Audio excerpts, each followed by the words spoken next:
My neighbor trapped this opossum, so I decided to release him instead of shooting him. He did not understand he could leave.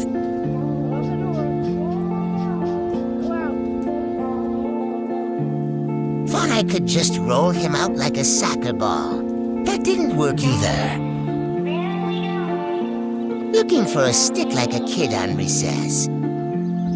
Okay, now, I will just gently tap him out of the cage. Look at that creepy mouth. For the love, just get out. He finally gets that he can walk out.